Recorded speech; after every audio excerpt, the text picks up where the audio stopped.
Hello,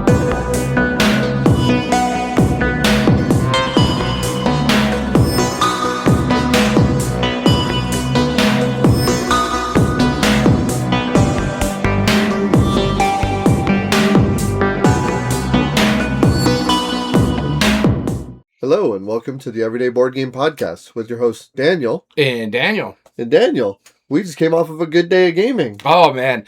Yeah, and luckily enough for you guys, when you hear this is going to be next week when it airs, because we don't have much of a bubble after Gen Con, because we missed 2 weeks there. But we'll get back to a bubble here in a little bit, because we already recorded next week's episode last month. So yeah, it all works out in the long run. It kind of helped us out. So it kind of, but... Man, I've had a lot of gaming last week. I did some gaming with Gamehead Geek on Tuesday, and then we had our game night on Wednesday, and then we had all-day gaming. Mind you, I played, I think, more games with Gamehead Geek on Tuesday than we played yesterday, and we had a longer game day yesterday. Right. So. True. But we're also making up for the lack of gaming at Gen Con, ironically enough, right? We played almost as many games yesterday that we played at Gen Con. Yep. It took us less time. Yeah, it did. Yeah, I did. Mind you, the games that we played were hecka long. One of them could have been shorter, but there was a lot going on in between that I may talk about outside gaming here, because I haven't done a lot outside gaming in the last month, unless you count 44 hours of driving. Mind you, we gamed during most of that, too, playing Hitster. Yeah. Well, on the way to Gen Con, we gamed. We played one on the way back. We played on the way to Oklahoma. Versus 4 on the way to. Well, no, I was just saying, we played both days, mostly the stretch from Missouri or Oklahoma to Indiana. And then we played the stretch Indiana to Oklahoma, and we were all just too damn tired. We were exhausted. For the Oklahoma to New Mexico, so we were just like, no, I'm just going to listen to my book. You do what you're going to do. You guys slept most of the time when I'm driving. We slept when you're driving. It was a trip. But yeah, we did do some fun gaming, celebrating some birthdays, Gamehead Geek and myself. That was nice. But we're not talking about gaming. No. So what have you been doing outside of it? So outside of gaming, my son, he's taking some of his last classes. How does that make you feel? That makes me feel strange. But here's the thing. So I was talking with him about some of the classes. And so he's taking some college classes, some online courses, some in person, all this stuff, right? Yeah. And I asked him, before the classes started, he's like, hey, what are you excited about? Are you excited about the classes? And of course he said no. But I was like, well, if you had to pick something that you were excited about, what would it be, right? And he was like, well, pretty much everything except for this one class. I was like, well, what class? And he said, government, U.S. government. And I was like, okay, I can understand that. That's not exactly an exciting topic, right? But I was like, I know enough about, government and all that stuff. That was a class that I was pretty involved in, right? Yeah. And I was like, I can teach you enough about it, right? We can talk about all this, because what he really likes is if I could tell him random, just strange things about the topics, right? And I'll go on lore drops, as he calls them. Yeah. But if I could talk with him, and I was like, oh, government's going to be really interesting. He was like, well, why is that? I'm like, well, just as soon as I get into the chapter about how the electoral college works, then there you go. That's chaos. And he was like, wait, what do you mean? And then I went, right? Oh, that poor kid. Yeah, no, but he was intrigued by it. He was like, wait, how does this work and why? I'm like, well, this is how this works. And this is why I don't think we need it anymore, stuff like that, right? And so we had a good discussion about it.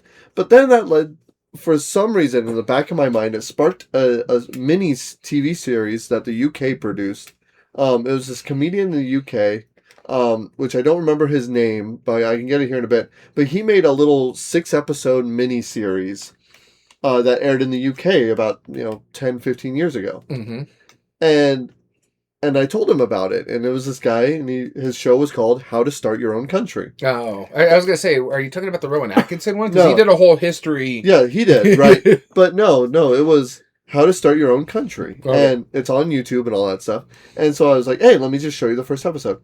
And it's this comedian who every episode explores a different aspect of starting your own country. One, he'll write a declaration. One, he'll just how do you actually start it? One, how do you get residents and all this stuff, right? Or citizens. And so the first episode was him exploring different options of creating his own country. He invaded an island where it was just, it was an island that was in the middle of the UK, that was in the Thames River.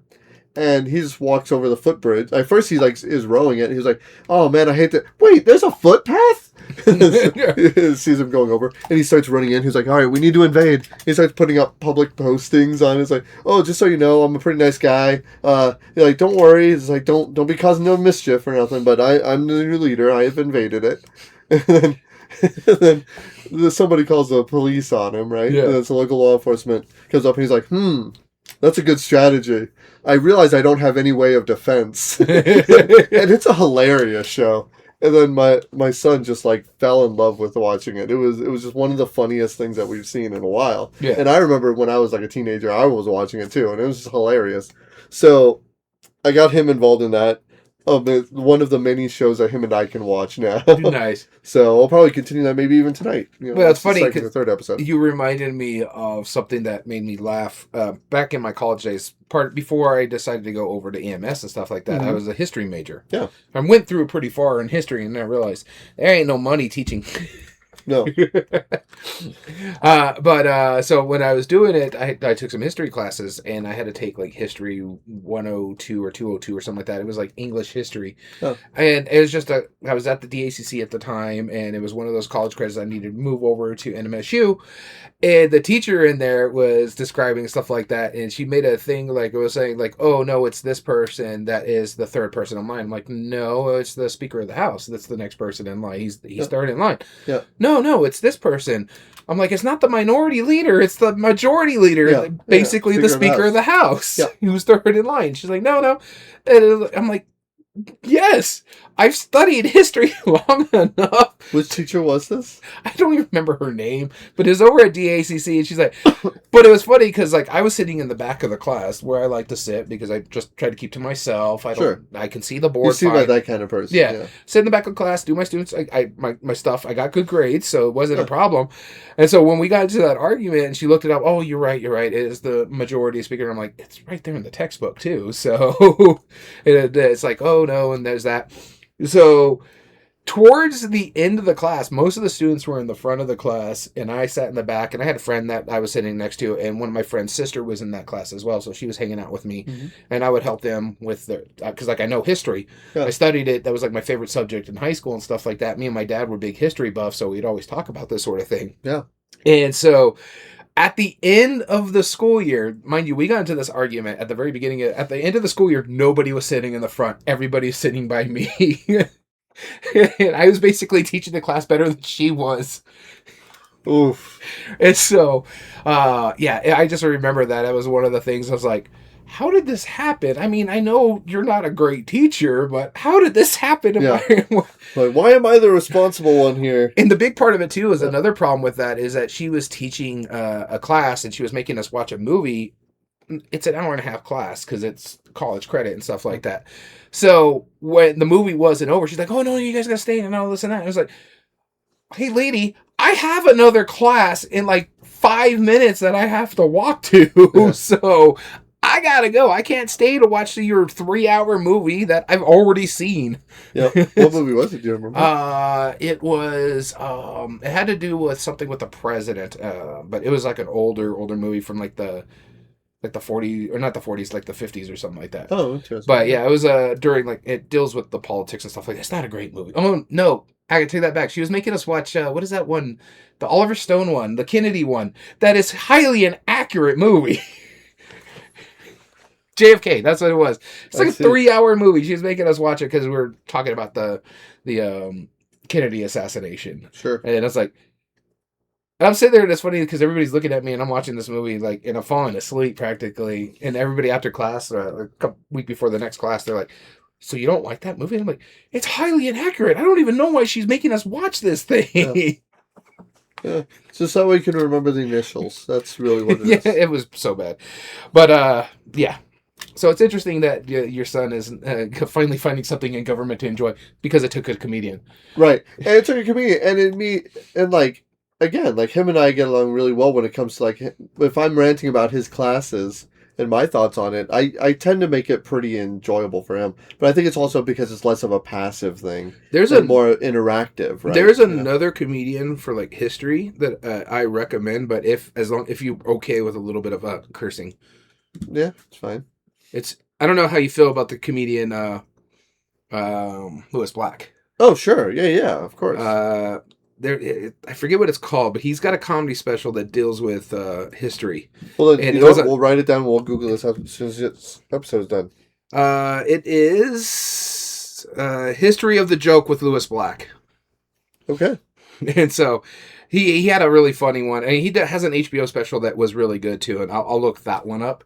That was my favorite because a lot of the stuff he talks about is like, why do we have a lot of the stuff that we have? Like, why is flipping the bird a thing nowadays, and why we say it's a thing?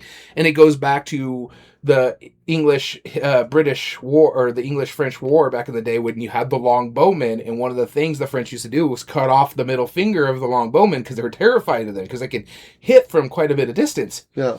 And so every time the longbowmen survived a fight with the French, they would give them the middle finger and said, "We plucked you because you plucked the bow," and send it to them. Mm. Is that true? No, but that's how we print the legend and stuff like that. And phonetically it changed and stuff like that. So that's the history behind why we give the bird.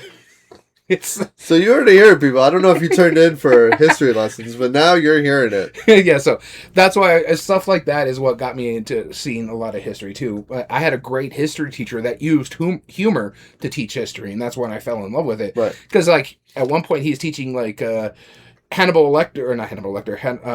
the Hun invading Rome and stuff like that with his elephant, and he's like, oh yeah, and he's going over here, he's going over these the Alps with the elephants, and he's terrorizing the thing. It's like 3 elephants, but he's terrorizing the countryside because Roman's never seen anything like that. It was just only like 3 elephants or so. So just make it a joke out of it, make it actually enjoyable to listen to. So that's what I think you need more in history is good teachers, because history is a very important subject. It is. I 100% agree, because those who don't learn it tend to repeat it. Yeah. So what have you been doing outside of gaming? So I haven't been doing much outside of gaming, as we were mentioning earlier. We did a whole day of gaming yesterday. Oh, we did. There was something why our game was kind of delayed and went a little longer than it was supposed to, because I was actually doing something while we were actually gaming. And that's what I'm going to talk about. I mentioned it, I think, on one of our earlier ones where with summer coming around, I'm having a good time. My smoker has been brought out and stuff like that. So I smoked a brisket, and I'm going to go into a little bit of how that worked down. And that's my favorite thing to do. Which, by the way, not to interrupt you. So when I got home last night, right? No, this is a fine thing. I was like, I told my wife, I was like, yeah, Daniel smoked a brisket for everybody. She's like, yeah, okay. Like, are you hungry? She's like, I know you don't like brisket. I'm like, I didn't used to. She's like, what do you mean? I'm like, that's an exception to the rule right there. It's like, your brisket, it's a high bar, man. Yeah. You've turned me on to what brisket can be. I get it now. Especially with all the bark on there that you like to get to. Oh, yeah, that char. I love it. So it's so good. Yeah, so yesterday that was the main props to you. That was delicious. Yeah, the main thing I did was, and I also smoked you hot dogs just in case. Sure, yeah. And so those always come out pretty good. Those turn out really good. But the brisket for me, this was a labor of love almost, because it was a long day for me yesterday. After you guys left, I crashed out. Oh, yeah. I was in bed by like 9:30, 10. I was so tired. Oh, yeah. You also got up at like 3. So yeah, I was up at 3 o'clock in the morning to get the process started. I lit the fire. Then, first off, I started the brisket process. Since it was on a Sunday, I started it on Friday. I put it in my binder and marinate and let it sit in there, because that helps it from drying out while it's smoking. So I put it in there at like late Friday, let it soak all through Sunday or Saturday, and put it into the smoker on Sunday. But while that's going on, at 3 o'clock in the morning, I wake up, I start the process, the fire, to get everything going, get it to the temperature I need to, because I keep it between 200 and 250. And I don't have one of those pellet smokers or one of those electric smokers or the gas smokers. This is a wood burning smoker. I have to go out there and feed the fire every hour or so to make sure it stays at that temperature I need to. And so at 3 o'clock, I'm doing this. I get up, I take the brisket out of the thing, go start the fire, and then I come in there and I pat dry the brisket enough to leave some of the binder on there for the rub to adhere. I used 4 different things on my rub. I used Meat Church Texas Barbecue, Killer Hogs brisket rub, and then I added some garlic powder and some paprika to cut down on the salt because I have to go low salt. Gamehead Geek has to be a little bit of low salt as well as Damn It Dom, just because. And probably soon me. Yeah. So it's one of the things we had to do. So I use those and I use the other ones to help bring it down.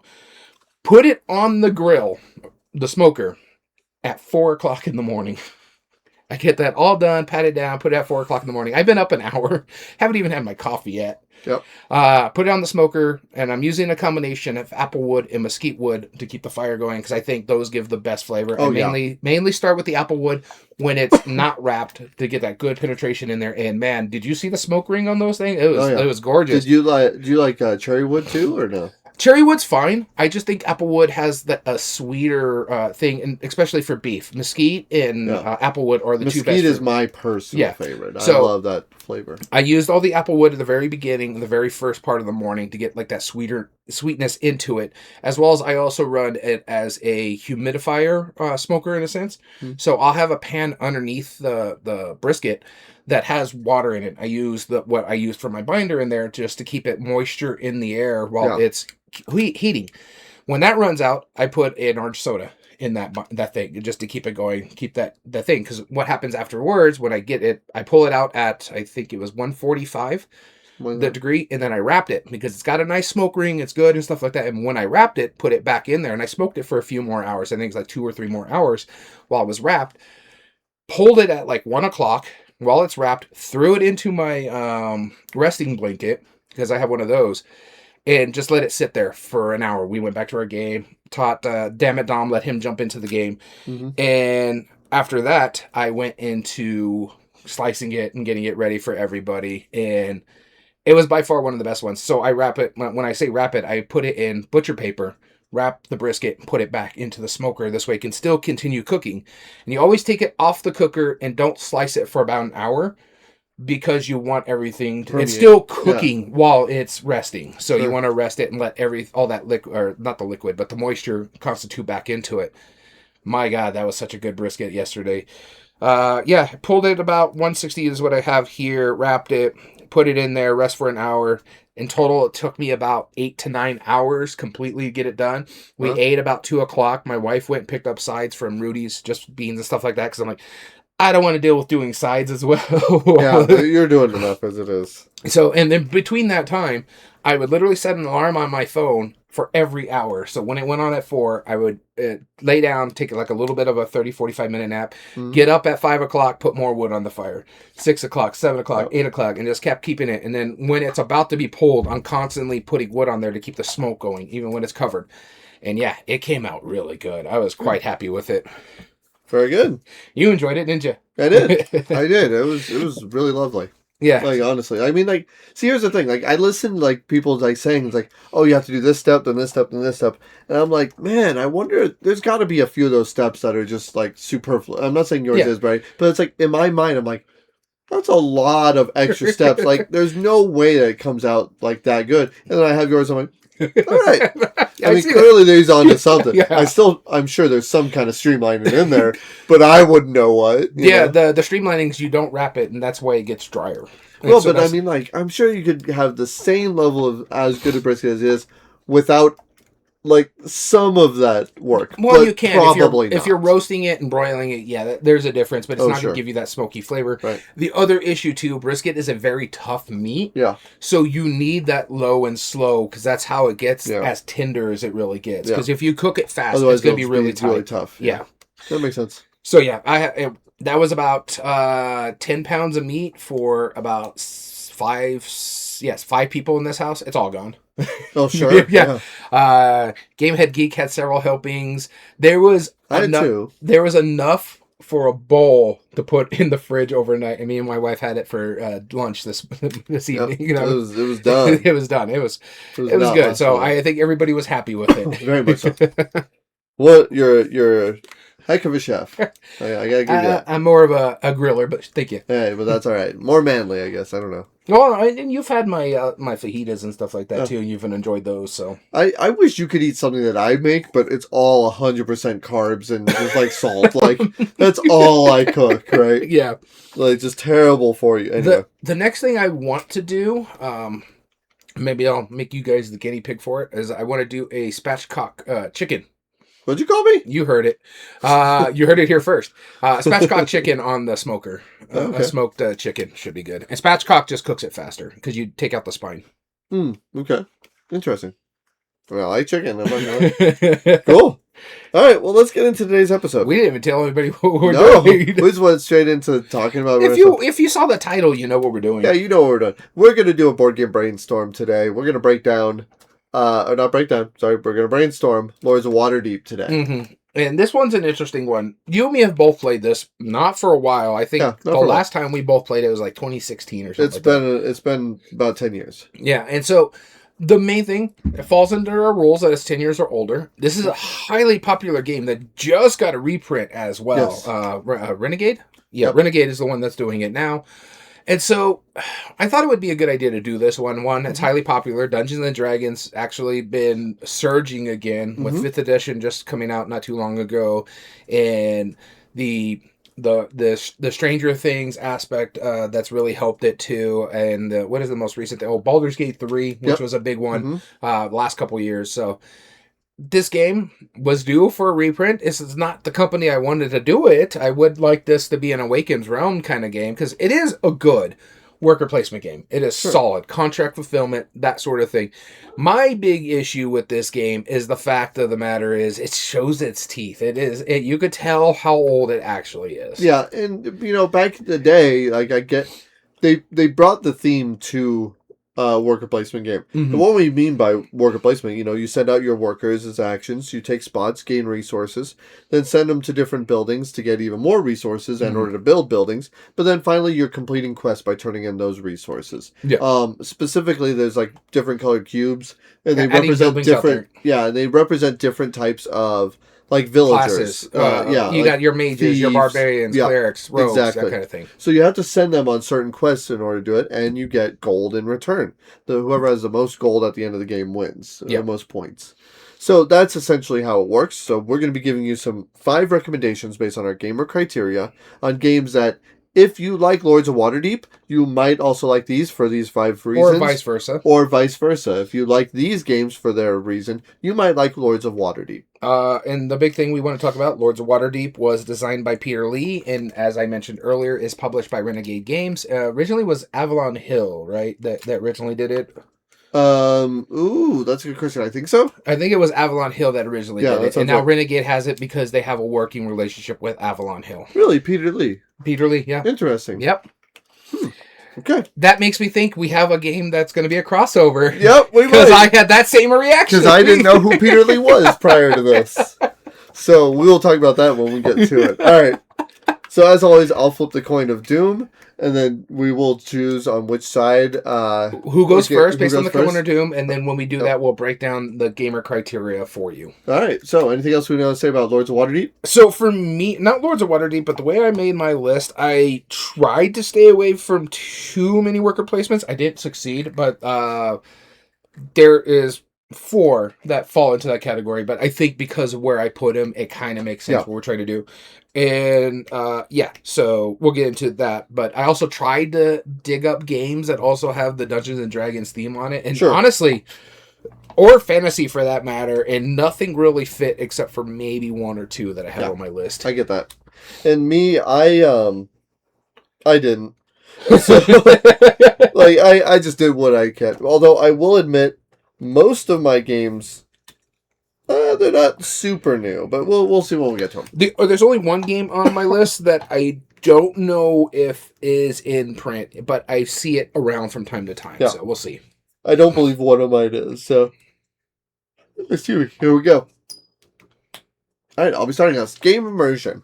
Game immersion breaks down into 3 sub-criteria known as Is the game fun to lose? Criteria? Some criteria? Criteria? Huh? Yeah. Criteria? Those are movies. Yeah, they are movies. Is the game fun to lose, first off? Like, if you're not having fun losing, or you are having fun losing, okay. Or maybe it's really exciting to win, but not so much for anyone else.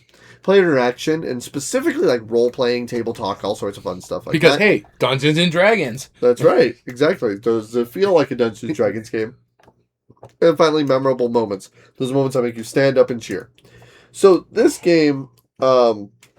one thing about Dungeons & Dragons is that the folklore behind it, there is so much lore, there's so much backstory, and Waterdeep is one of those, like, massive settings. Yeah. It's basically the port of, like, the main town or whatever. I think it's in the Forgotten Realms era. Something like that. Yeah, no, it is Forgotten Realms, because that's Baldur's Gate is in that area, too. And so Waterdeep is where, you know, like, some of the unquestionable people live, you know, or not the best, but whatever. Mm-hmm. And it came out at a really good time, and all of the different quests that you can go on are all stuff that's thematic to it. So I wanted this game to feel like you're playing Dungeons and Dragons without having to play Dungeons and Dragons. Mm-hmm. So why not pick a Dungeons and Dragons game, which is what I did. This is Horrified. Dungeons and Dragons, also designed by Peter Lee, which I didn't know prior to about 20 minutes ago that he designed this one, and I didn't know until about just a moment ago that he designed Lords of Waterdeep. So apparently he's been around forever. Dungeons & Dragons Horrified came out not long ago, and they just made a new one for Ravenclaw. That will work with it. Yeah. Ravenloft, yes. Castle Ravenloft. Yeah. So, and that's another Dungeons & Dragons Horrified. This one is called Ravenloft, though, but it deals with Castle Ravenloft. Yeah. So, I couldn't help but do it. Like, there's so much cool backstory that I'm sure anybody who plays D&D, who's in the world, who loves the theming, is like, wow, I can really appreciate this. But it's also a good game on top of it. Yeah. So it's one that you and I both really enjoy playing. Mm-hmm. The second one, Ravenloft, is probably my favorite of those two versions. And it's probably my second favorite Horrified now. I would agree with you in those aspects. I really did like what Ravenloft did. But if I was going to teach a Dungeons and Dragons Horrified, it would be the base one. Because there's that little weird role about your other side of your character. Sure. But pick whatever you think. If you like the Ravenloft aspect of this thing. Like the horror theme of it. Yeah. Then go ahead and do that one. But you're completing quests, you're defeating the monsters, getting the characters you need to do it, as you're the characters in Horrified, and it's a cooperative game, which is unlike Lords of Waterdeep, which is versus, it's just whoever gets the best story. Since you're working together, you feel like that band of misfits. Yeah, Lords of Waterdeep is like your own little mercenary groups doing your own thing. It's like, I'm hiring these guys to do this I can be the more successful person. But yeah, Raven, I like that. Pick, and we'll get to when I get to it, because spoiler alert, it's on my list. Yeah, I kind of figured. Right. So my game immersion, though, is something that is a little different. I know you like this game, but you're not like super fond of it, just because it kind of shows it's not age, but it goes a little long in the tooth kind of thing. But me and Damn It Dom really do enjoy this one. I know Gamehead Geek has enjoyed plays of it. This is a cooperative worker placement game. This is called Atlantis Rising 2nd Edition. This is designed by Galen Cecil. Sorry for butchering that. And Brent Dickman from Elf Creek Games. This is a cooperative worker placement, as I said, and you're all working together with your variable player powers to prevent the sinking of Atlantis. And you have all these monsters trying to force this to happen. You're trying to gather these resources to build the protection ring around you. When we're talking about like thematic board games, kind of like what Lords of Waterdeep is, this is that. You're feeling that tension when the island's going, or you have to make those decisions where you're like, we have to let that section go because we need to get this resource over here, and then maybe we can use an ability to unflood that tile. Don't know yet. We'll see what happens. And we're doing all these things, and you're all working together as a team to gather these resources to build this shield up while fighting off these evil things, as well as trying to stave off the flooding and saving the civilians and stuff like that. I really do enjoy this. This is a good combination of something like pandemic where you're stressed out because you have to save all this, because if they go, then you lose the game. But you have to also make sure none of these sync, because then you lose the game because you're going to not be able to get the resource you need to build this. So we need to go over there, get that resource, jump over here, use it, and then we can let that fall, that kind of thing. It has all that tension that you would get. Only this one, you're working as a cooperative team, rather the tension in Lords of Waterdeep is like you hope someone doesn't go build in the thing that you're doing, or puts up a building in that spot where you're trying to put up this building over here, because that's going to give you more power and control. I do like this one a lot. You're trying to prevent that sinking. It is a beautiful, beautiful game. I'm glad Synopsis has picked up a lot of the Elf Creek games so people can still play these ones out. Atlantis Rising 2nd Edition. Cool. Let's get into art and production now. All right, art and production. This coin likes me today so far. Breaks down to the art, which again, subjective, but that's fine. Mm-hmm. The pieces and components, and the graphic design. Again, me and Daniel are colorblind. So if you do not have good colorblind awareness, which is one of the problems with Lords of Waterdeep. It is, yeah, because they're just cubes that are just different colored, and that doesn't super help. And not only that, they're not different colors; they're all in like the same pastel. Yeah, it's like a little bit. But the one that I picked again is another Dungeons and Dragons spin-off, if you will. This is Dragonfire from Catalyst Game Labs, and there's 11 plus designers listed on Board Game Geek, so I'm not going to list them all off. I know Mike Elliott was one of them, but there's a bunch that are listed. And I think it's mainly Mike Elliott because it's based off his other game, the Shadowrun. Shadowrun Crossfire, or whatever, yeah. And this is a cooperative deck building game that has a campaign-driven elements to it. You can buy a number of different packs that expand the game, so the more you play, the more packs you can add on, the better your characters can be, they can level up. You can apply stickers to their little screens, which is effectively the character sheets. It is Dungeons & Dragons licensed, and it feels super thematic. But what I really liked about it is, since it's a deck builder, and since it's an ongoing thing, you recognize these major events that happen in the world of Dungeons & Dragons. You recognize a lot of the common monsters. I mean, there's a massive red dragon on the main cover of it, and it's epic looking. Mm-hmm. You know, it came out about 10 years ago, but we had a blast. When I first started playing it, I really enjoyed my time. I remember the only reason I stopped is just because the game group I was playing with, we just kind of stopped playing it. So, it is Some people look at me like that. There was other reasons why we stopped playing it. No, it wasn't just us. Like, it was another group that I was playing with too, but like, it's just, we just ended up stopping playing it. Yeah. Not that it wasn't bad or wasn't good, we just ended up not doing it anymore. But it has the same Dungeons & Dragons art. The piece and components are great for a deck builder. Good sturdy cards. Catalyst Game Labs knows what they're doing when they're licensing it out. And it just feels really thematic. And the graphic design is all solid. Everything's pretty clear. Overall, it's a really fun game. Yeah, and I think a big part of why we stopped playing it is because in that game group that I was a part of is that one of our game group members passed away. And it just didn't feel right to get back into it. Right. So, yeah, I agree with it. It's just... Yep. All right, my art and production is the only game I forgive for one of my scourges of the industry. And if you listen to that episode, you would understand what it is. This is a worker placement game that comes in a tin box. And so this is Fallout Shelter, the board game from Andrew Fisher and Fantasy Flight Games. It's a fun worker placement game where you're all building different levels of the vault and you're trying to fend off the different things. And I like the fact that if I go to your part of the vault, you get something out of it, but I get to really use your very powerful room. You get like a resource of your choice or something like that. Mm-hmm. But I get to make my guy limited in strength and stuff like that. That allows me to go fight this Deathclaw that came over here. It has some really nice little itty-bitty cards that are basically your player board that you're building out. I like the fact that it has those, my personal favorite of this game, the overlay cards that go over it are these transparent cards with stuff on it. So if it's a blackout card, it just basically darkens the room that it goes over.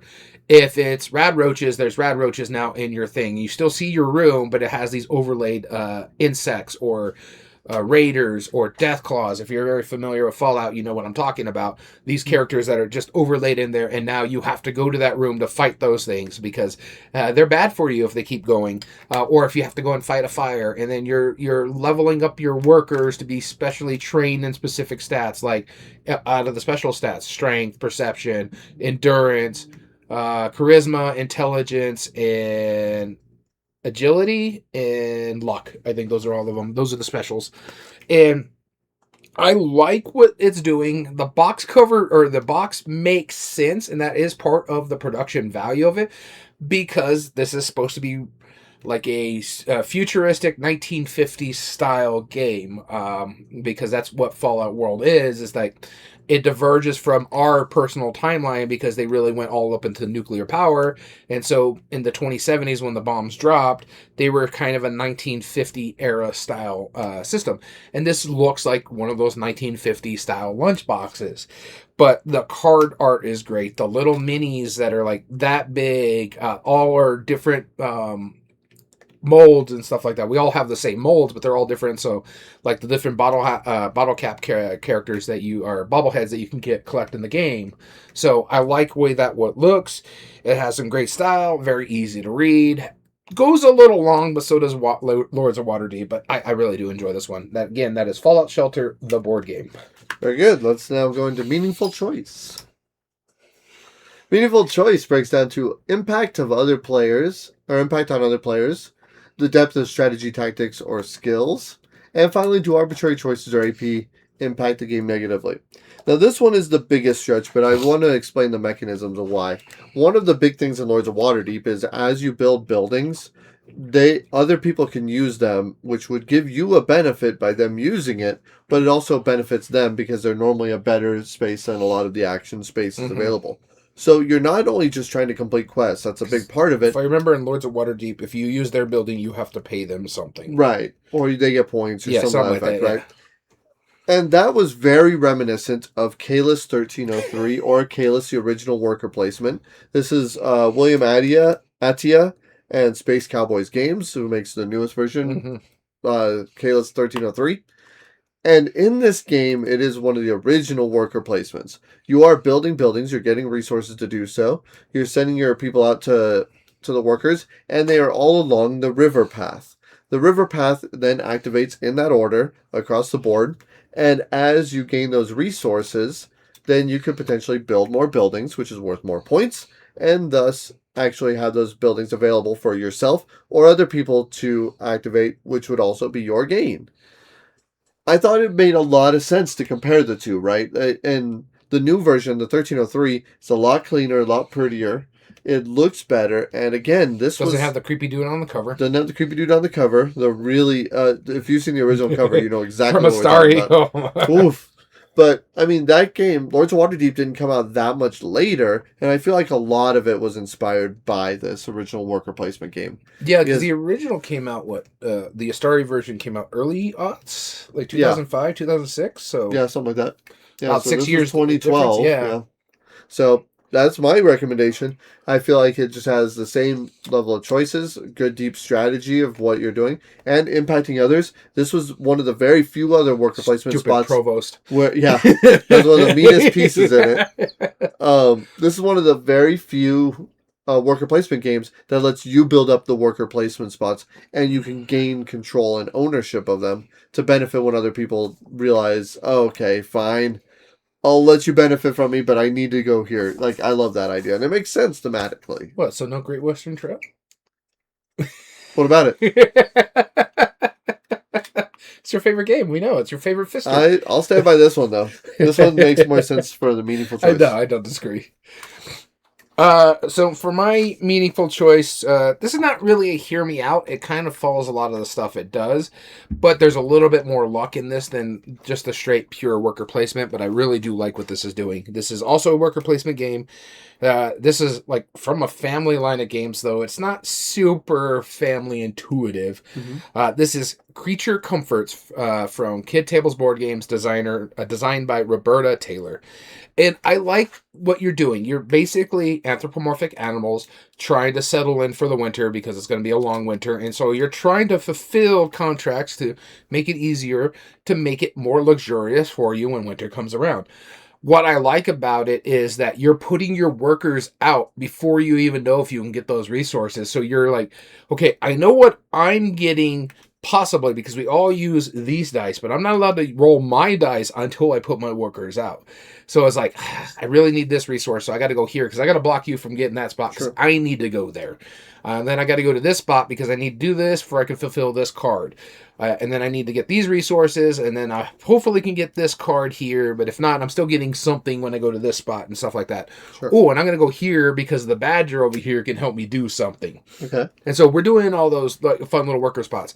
And then it comes down to whoever the first player gets the roll the dice that everybody uses. It's like 4 white dice that everybody uses. And then you get to roll your personal family dice, as it's called.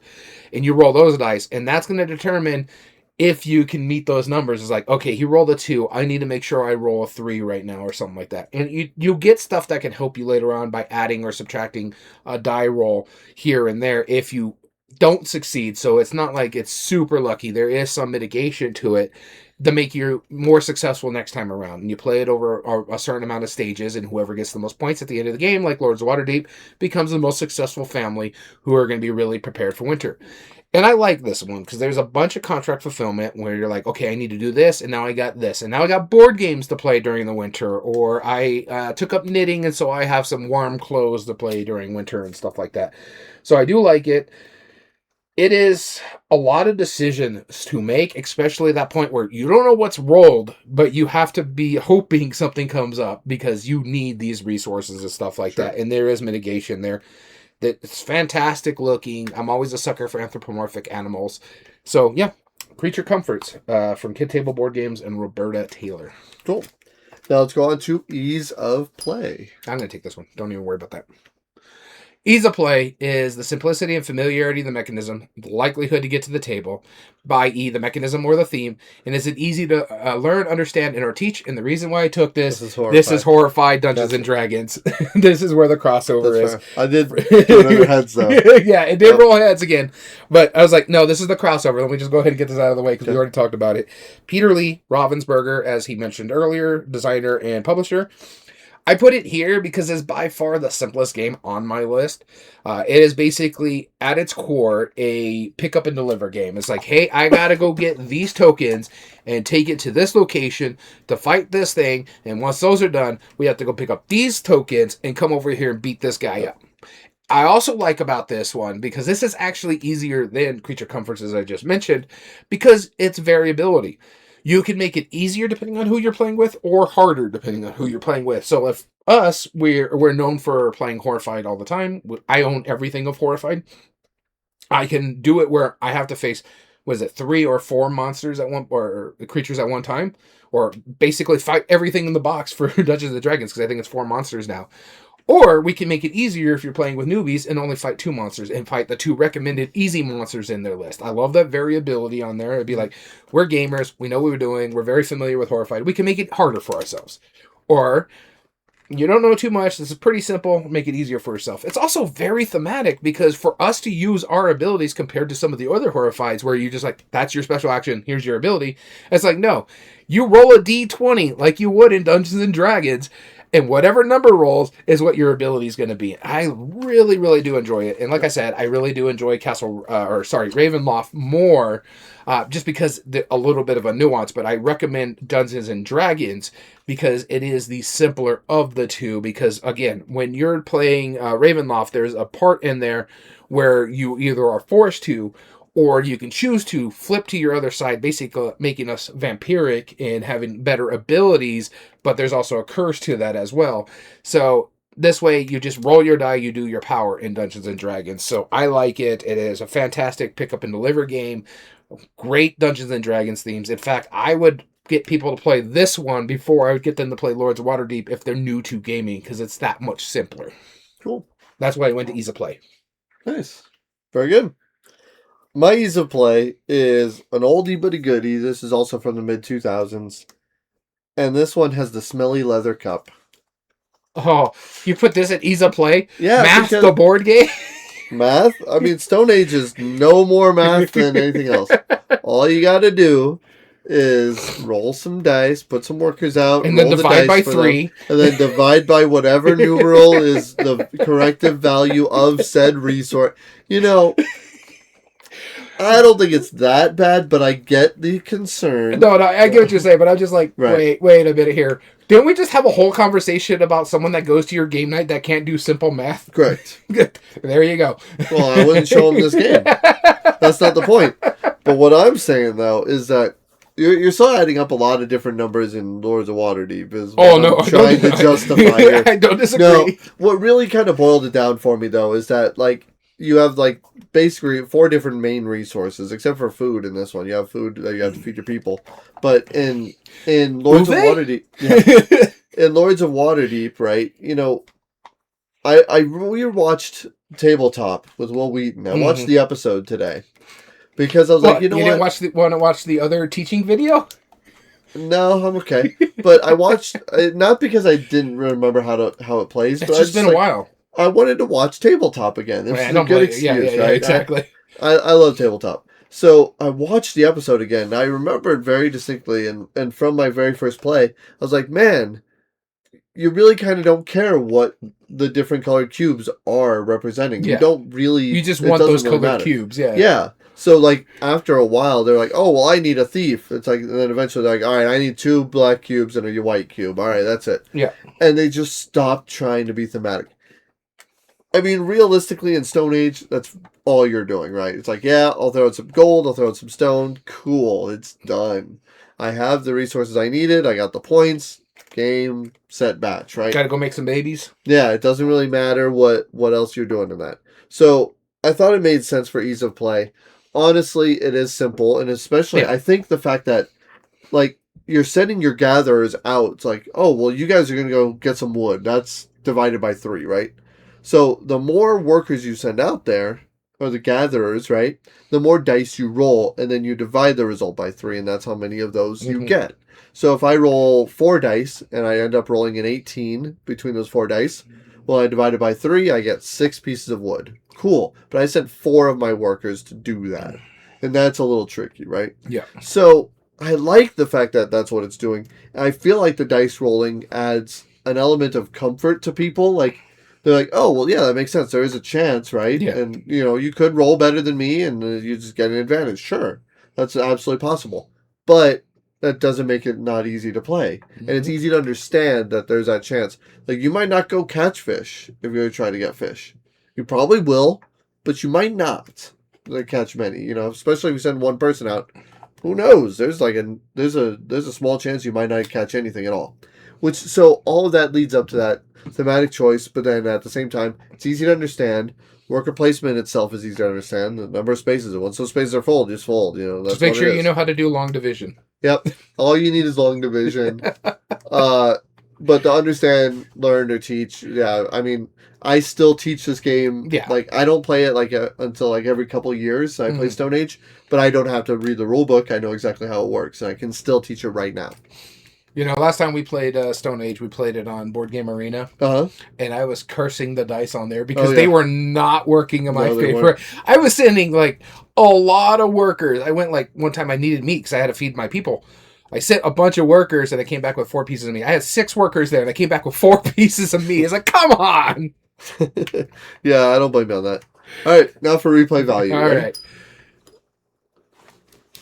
This die is flipped heads every single flip. Give me that. I like this die. That die. I'm gonna put it right there. That one is banned. No, I like that one. It goes into the cup of shame over here. Cup of shame? No, you can't retire my coin. That's my coin. It's in the cup of shame. All right.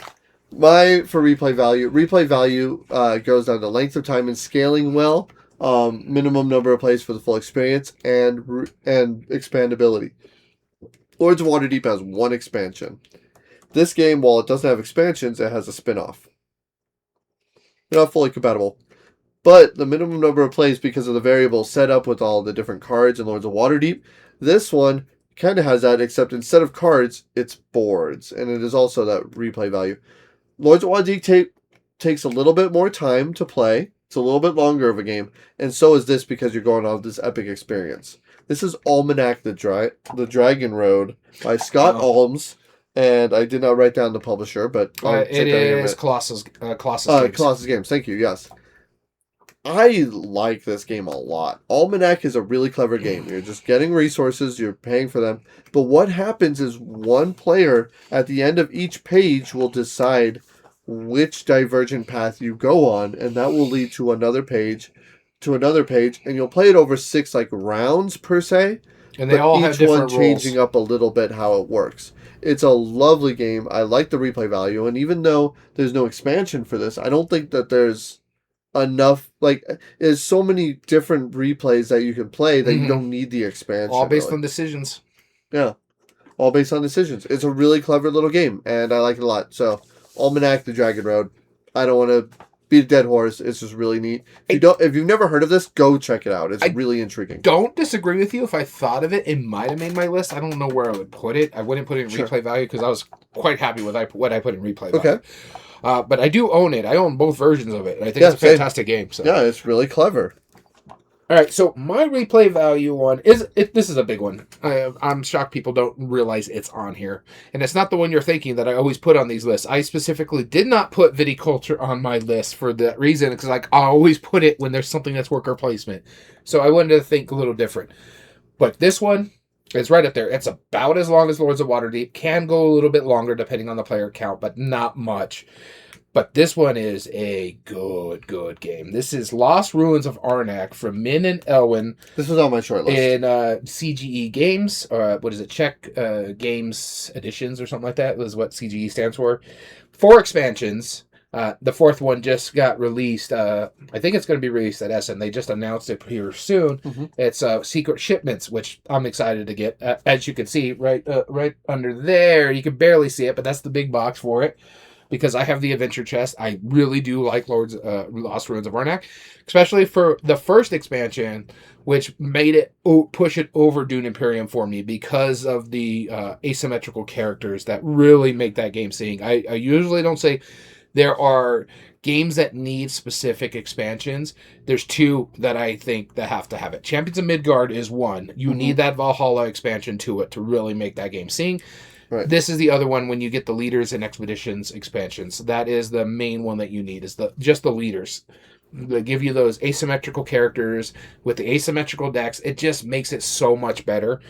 The variability just out of the base game is fine because you have the different monsters you can do, the different new locations that are going over there, which gives you new special resources that you could possibly get the further up you go.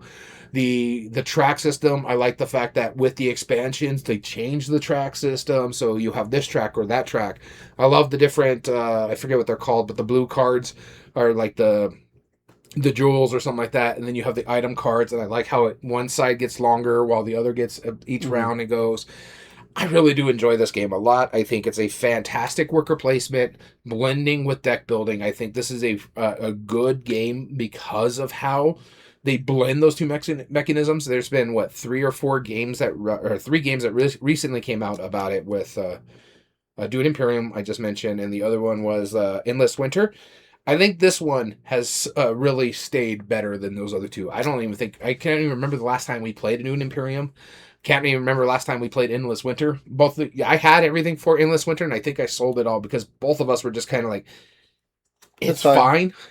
There's too much going on in this one. Yeah. This one, especially with the way the expansions work on Lost Ruins of Arnak, it actually allows you to get into more depth and different styles. Because the base game, it's mainly you just go up that track. That's how you're going to get most of your points. Or whatever it is. But with the expansions, it actually changes and give you more variability. There's one that really sings for fighting the monsters or going up the track or getting the different rewards or points off your cards and stuff like that. The later powers are just fun little mini games that you'll get. There's the captain who has his own fear deck, and you're trying to get those fear out because you have more of them. You're playing that little game. You like playing the Falconeer who has this little mini game with his little falcon. Yep. I really like playing the rich old lady because it's like, hey, I just get more money than you guys, and I can buy more stuff to help my deck build and stuff like that. So yeah, it is a fantastic game. I love everything about it. I really need to bust out that one some more.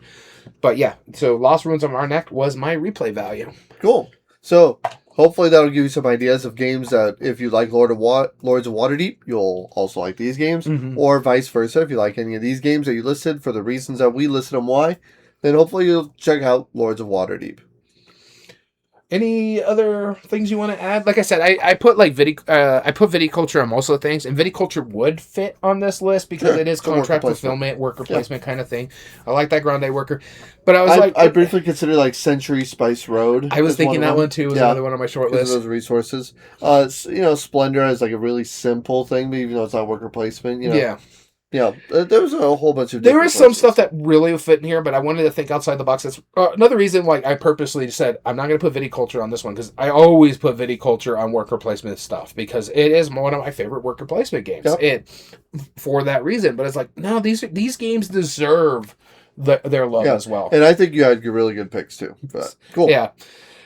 I think most of yours were pretty good. I found the Stone Age one a little weird, but I get what you're going for it. Yeah. But long division, really? Yeah, I mean, well, hold on.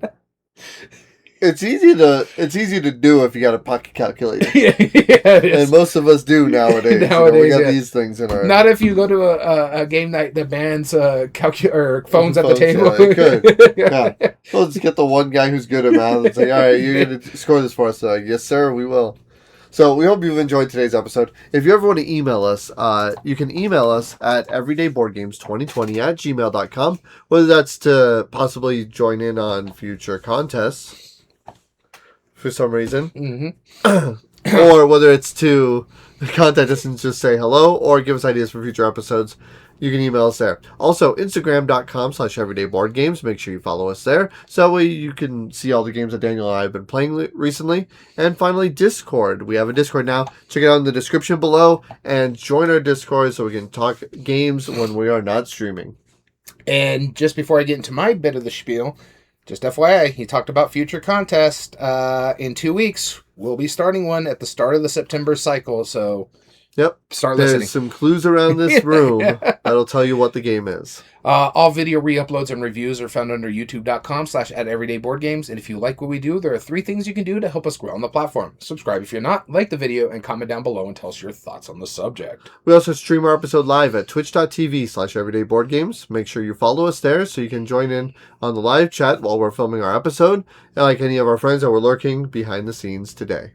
And all audio versions can be found on most podcast platforms under Everyday Board Games Podcast. This includes Spotify, Amazon Music, Podbean, and Apple. So we want to thank you so much for tuning in. As always, I've been your host, Daniel. And I've been your host, Daniel. And we want to thank you for listening to Everyday Board Games. And remember, every day is a good day for board gaming.